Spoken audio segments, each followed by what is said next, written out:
200 యూనిట్లు ఉచిత కరెంటు, ఆడబిడ్డలకు ఆర్టీసీలో ఉచిత ప్రయాణం, 21,000 కోట్ల రూపాయల రైతు రుణమాఫీ, 36,000 కోట్ల రూపాయల రైతు భరోసా, 80,000 కోట్ల రూపాయలు ఒట్లు కొనడానికి నిధులు ఖర్చు పెట్టి ఉచిత విద్యుత్తు కోసం 30,000 కోట్ల రూపాయలు వ్యవసాయానికి బట్టి గారు ఖర్చు పెట్టిన మాట వాస్తవం కాదా? 1,76,000 కోట్ల రూపాయలు ఈ చివరి ఇప్పుడు వేసే రైతు భరోసాతోని ఈ 30 నెలల్లో మా ప్రభుత్వం ఖర్చు పెట్టింది. సరాసరిన 5,600 కోట్లు ప్రతి నెల మేము ఖర్చు పెడితే 10 ఏళ్లలో మీరు ఖర్చు పెట్టింది ఏందో లెక్కలు తేల్చండి. మొన్నటికి మొన్న మా జూపల్లి గారు సవాలు విసిరిండ్రు. 70,000 కోట్ల రూపాయల అప్పున్న రాష్ట్రాన్ని మిగులు బడ్జెట్ 16,000 కోట్ల రూపాయలతో మీకు అప్పచెప్తే 8,21,000 కోట్ల రూపాయల అప్పులు చేసిరు. 20 లక్షల కోట్ల రూపాయల బడ్జెట్ మీ చేతులకు వచ్చింది. నేను అడుగుతున్న చంద్రశేఖర్ రావు గారిని, సంవత్సరానికి 2 లక్షల డబుల్ బెడ్రూమ్ ఇల్లు కట్టినా 10 ఏళ్లలో 20 లక్షల పేదలకు ఇల్లు కట్టించేవాళ్ళు.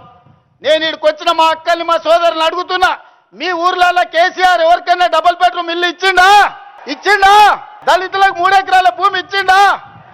ఇంటికో ఉద్యోగం ఇచ్చిండా? 1 కోటి ఎకరాలకు నీళ్లు వారిచ్చిండా?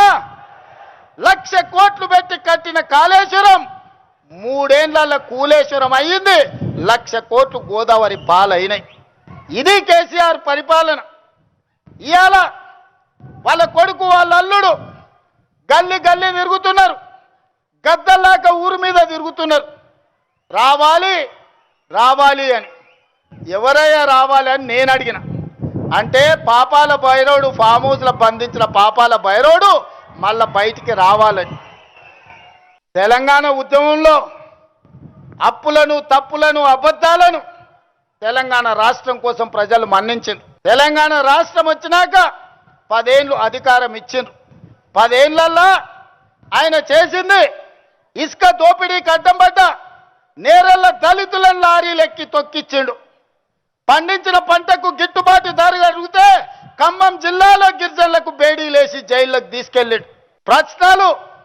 ప్రశ్నాపత్రాలు ప్రభుత్వ ఉద్యోగాల కోసమే ఉద్యమం జరిగితే గ్రూప్ 1 పబ్లిక్ సర్వీస్ కమిషన్ లక్షలాది రూపాయలతోని 100 కోట్లు కొల్లగొట్టి ప్రశ్నాపత్రాలు పల్లి బఠానీలలాగా అమ్ముకున్నారు. ఇల్లు ఇయ్యలే, పెన్షన్ ఇయ్యలే, నిధులు ఇయ్యలే, నీళ్ళు ఇయ్యలే, నిరుద్యోగ యువకులకు ఉద్యోగాలు ఇవ్వలే.